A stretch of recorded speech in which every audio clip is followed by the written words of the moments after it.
Salve Wanyambe. Selamat pagi saudara-saudari yang dikasihi Kristus. Mari kita mengawali hari baru dengan mendengarkan firman Tuhan yang diambil dari Injil Yohanes pasal 15 ayat 1 sampai dengan 8. Tuhan bersamamu. Inilah Injil suci menurut Yohanes. Dalam amanat perpisahannya, Yesus berkata kepada murid-muridnya, "Akulah pokok anggur yang benar, dan Bapakulah pengusahanya. Setiap ranting padaku yang tidak berbuah, dipotongnya, dan setiap ranting yang berbuah, dibersihkannya, supaya berbuah lebih banyak. Kamu memang sudah bersih karena firman yang telah kukatakan kepadamu. Tinggallah di dalam aku, dan aku di dalam kamu. Sama seperti ranting tidak dapat berbuah dari dirinya sendiri, kalau ia tidak tinggal pada pokok anggur. Demikian juga kamu tidak berbuah jikalau kamu tidak tinggal di dalam aku. Akulah pokok anggur, dan kamulah ranting-rantingnya. Barang siapa tinggal di dalam aku, dan aku di dalam dia, ia berbuah banyak. Sebab di luar aku kamu tidak dapat berbuat apa-apa. Barang siapa tidak tinggal di dalam aku, ia dibuang keluar seperti ranting yang menjadi kering, kemudian dikumpulkan orang dan dicampakkan ke dalam api, lalu dibakar. Jikalau kamu tinggal di dalam aku, dan firmanku tinggal di dalam kamu, mintalah apa saja yang kamu kehendaki, dan kamu akan menerimanya. Dalam hal inilah Bapakku dipermuliakan, yaitu jika kamu berbuat banyak, dan dengan demikian kamu adalah murid-muridku." Demikianlah sabda Tuhan. Saudara-saudari yang dikasihi Kristus, tema kita hari ini adalah Akulah pokok anggur yang benar. Dalam bacaan Injil hari ini masih mengisahkan tentang perpisahan.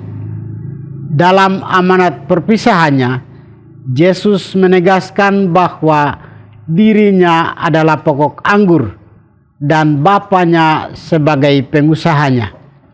Ia berkata, "Akulah pokok anggur yang benar, dan Bapakulah tukang kebunnya. Setiap carang atau ranting padaku yang tidak berbuah, dibersihkannya, supaya ia lebih banyak berbuah." Kita adalah ranting-ranting yang bergantung pada sang pokok anggur. Sang pokok anggur mengendaki agar kita ranting-rantingnya harus menghasilkan buah. Apa yang dikehendaki oleh sang pokok anggur bagi ranting-rantingnya? Pertama, relasi kita dengan sang pokok anggur dan menghasilkan buah. Kesatuan kita dengan sang pokok anggur harus selalu dirawat dan dipelihara sepanjang hidup kita. Supaya kesatuan itu tetap hidup, dibutuhkan ketaatan, kesetiaan, ketekunan, dan kesabaran. Tanpa ketekunan, kesetiaan, dan lainnya dalam pemeliharaan tanpa ketekunan, kesetiaan, dan lainnya dalam pemeliharaan relasi kita dengan Tuhan akan retak, dan iman kita pun tidak akan pernah berbuah. Setiap kita yang dipanggil menjadi pengikut Kristus, kita bersatu dengannya secara lebih intim. Kesatuan ini tidak bisa ditawar-tawar dan digantikan dengan apapun.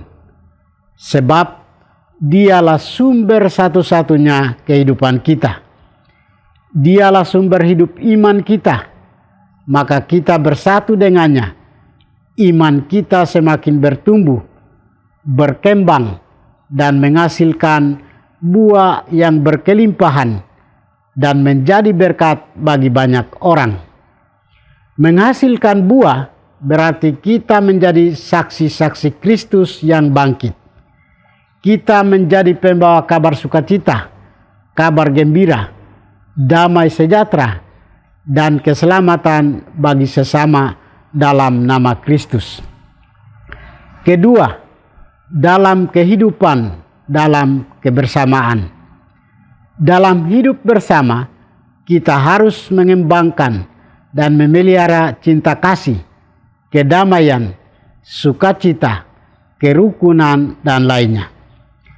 Saudara-saudari terkasih, kita sebagai manusia, sebagai sesama ranting sang pokok anggur, kita saling membutuhkan satu sama lain. Kita harus saling menjaga dan memelihara keutuhan kita sebagai ranting-ranting sang pokok anggur itu.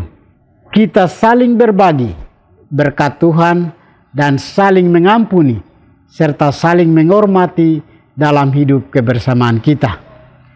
Marilah semakin setia dan tekun merawat dan memelihara kesatuan kita dengan sang pokok anggur. Tuhan memberkati kita. Marilah kita berdoa. Tuhan, pagi ini kami kembali naikkan puji dan syukur kepadamu. Terima kasih sudah menjaga kami saat kami tidur maupun bangun.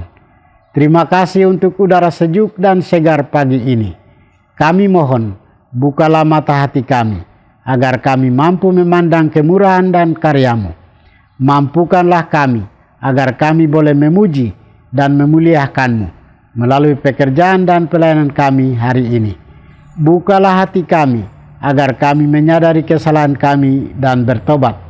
Semoga dengan rendah hati kami menerima rahmat-Mu yang tinggal dalam hati kami. Kristus terang dunia, berkatilah keluarga kami. Jadikanlah kami alat kasih-Mu dan pantaskanlah kami menjadi hamba-Mu yang setia. Demi Kristus Tuhan dan pengantara kami. Tuhan bersamamu. Semoga kita sekalian, orang-orang yang kita kasih dan doakan, seluruh aktivitas kita hari ini dibimbing, dilindungi, dan diberkati oleh berkat Allah yang Maha Kuasa, Bapa dan Putra dan Roh Kudus.